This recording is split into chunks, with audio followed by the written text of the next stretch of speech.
Az birimin, az birimin. Mama papa ka para bitti Karina.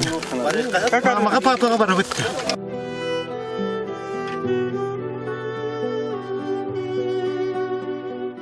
Тебе холодно? Закрыть надо чем-то.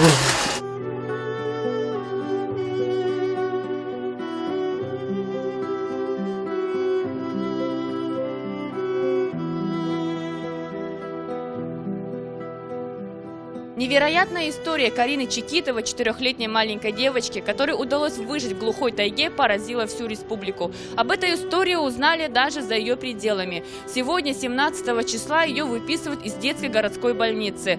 Каким образом удалось маленькой девочке выжить в глухой тайге в таких нечеловеческих условиях и каким характером обладает эта девочка, в специальном репортаже ЕСЯ. Девочка общительная, активная. Говорит, какая у нее прекрасная мама, как она хорошо живет. Ты с ней хорошо дружишь, да?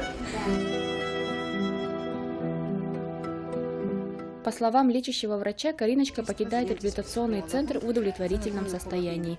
За время пребывания в центре Карина прибавила в весе. Ее щечки наполнились румянцем, и на лице все чаще сияет улыбка.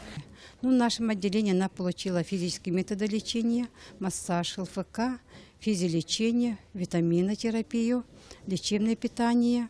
И дальше она занималась, индивидуальные занятия с психологом было проведено. Занималась она в сенсорной комнате, занималась трудотерапией. Но она девочка общительная, активная, очень достаточно. Эмоциональный фон у нее положительный. С детьми она общается. Играет особенно вот с мальчиком, которым Германом, у него друг нашелся здесь. Психологическое состояние малышки также улучшилось. Возможно, благодаря тому, что девочка всегда была под опекой мамы. И в центре довольно уютная, почти домашняя обстановка. Ну, для нее как бы хорошо, да, здесь как дома. Да, с детьми общается ребенок, да, как свой сверстник у нее есть, да, игровые зоны, да. Вот поэтому она вот свободно ходит. Как со всеми детьми, так мы к ней относимся. Особо вот такого не разделяем ее. В кабинете трудовой терапии Карина вместе с другими детьми усердно занималась лепкой и рисованием. По словам врачей, она очень любит животных и на занятиях с большим интересом лепила из цветного пластилина слонов и ежиков. Она, несомненно, талантливая и способная девочка, отмечают терапевты. Она не вспоминает про тот случай совершенно. Она о своем, о детском разговаривает, говорит, какая у нее прекрасная мама, как она хорошо живет, рассказывает про то, что она любит, какие цвета, каких животных, все рисунки в цвете. Она любит акварелью рисовать. Видно, что ребенок талантливый, развивается хорошо, творческая личность, можно сказать так. Врачи детского центра отпускают Карину с легким сердцем. Сейчас девочка будет под присмотром врачей по месту жительства.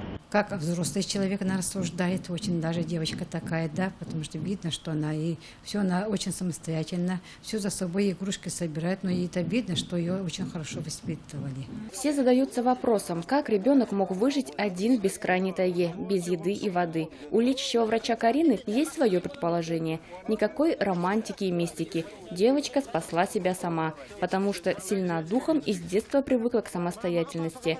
Может быть, именно поэтому в ней не было и нет страха. Они живут очень далеко, в маленьком селе, и, конечно, жизнь там не такая, как у нас в городе, да. Она выросла ближе к природе. От природы, получается, девочка все-таки сильная. К счастью, Кариночка сейчас чувствует себя намного лучше. Ее здоровью ничто не угрожает. Самое главное для нее сейчас – это любовь и внимание ее родителей. Эта трогательная история о храброй маленькой девочке поразила и глубоко запала в душу каждому из нас.